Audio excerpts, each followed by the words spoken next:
Good afternoon. This is the special coverage of the coronavirus crisis using the combined forces of News 5 and Cignal TV's 1 News, Radyo 5 and 1PH. The PhilSports Arena in Pasig is almost ready to accept patients after it was converted into a quarantine facility. We have Greg Gregorio live on the ground for the latest. Greg, kailan pwedeng tumanggap ng pasyente ang PhilSports Arena at sino-sino yung mga tatao dyan?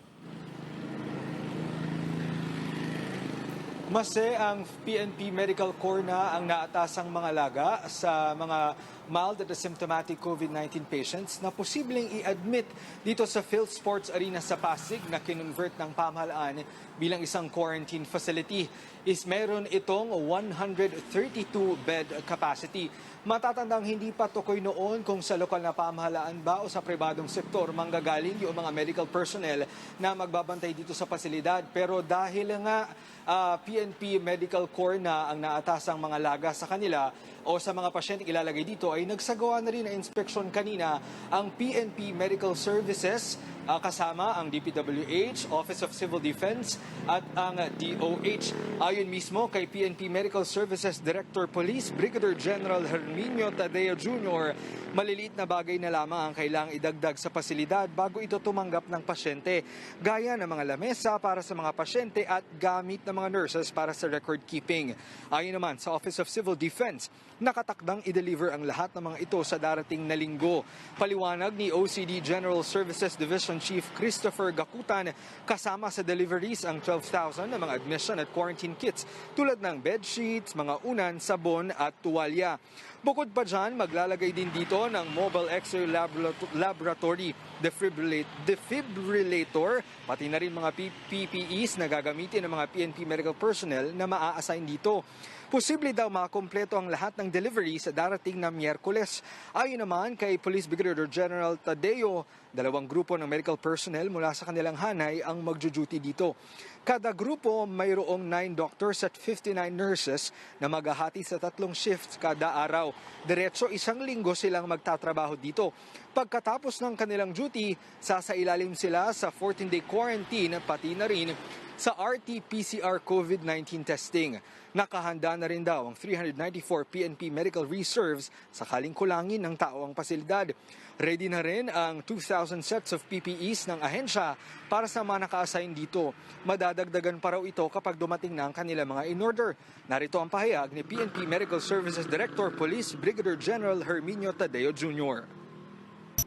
Meron lang pong kaming mga nakitang mga ibang pangangailangan ng patients at saka para po sa medical staff and security na minimal lang naman na po yun na pwede nang ikabit anytime.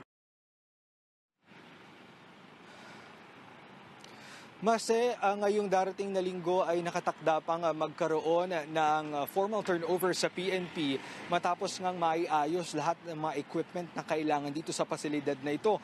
Ayon naman sa DPWH, habang wala pang mga pasyente ay maaari rin itong ipagamit sa mga OFW repatriates na mangangailangan naman ng 14-day quarantine. Maricel? Greg, isang paglilinaw lang. I understand priority nila dito yung mga may mild symptoms. Pero anong area yung ipaprioritize nila dito sa PhilSports Arena, considering na nasa Pasig siya?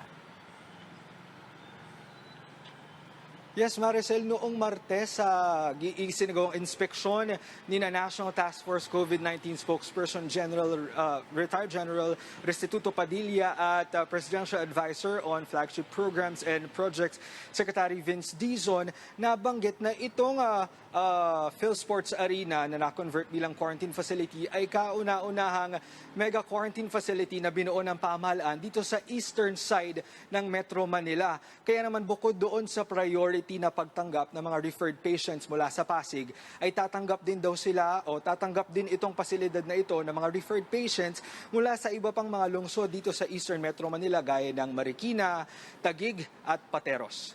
Maricel? All right, thank you for that report. That was Greg Gregorio reporting live from the PhilSports Arena in Pasig City. The Commission on Elections has extended the suspension of voter registration and other related activities up to June 30, 2020, after the President extended quarantine protocols in Metro Manila and in other areas in the country. The suspension affects all Comelec offices and satellite registration sites nationwide and covers all registration activities except the issuance of voter certifications. The distribution of voter certification remains suspended until April 30 only.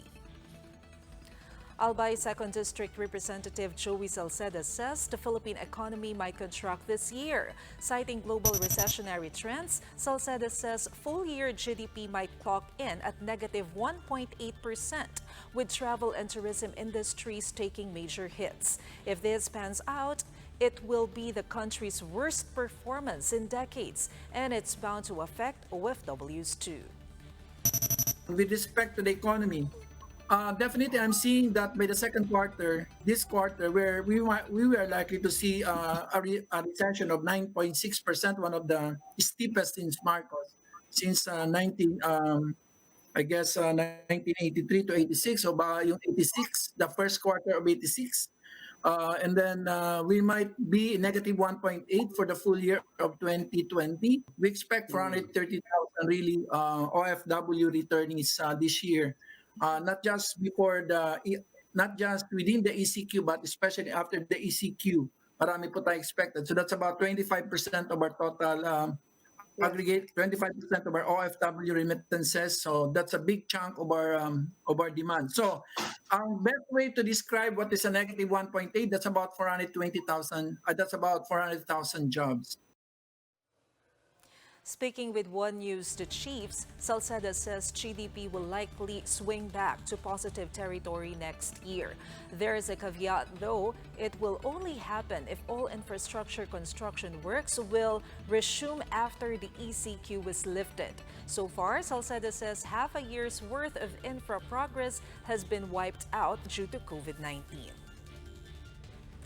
That's the latest on the enhanced and expanded community quarantine. For more updates, follow News 5, the Philippine Star, and Business World Online. I'm Maricel Halili. We are One News.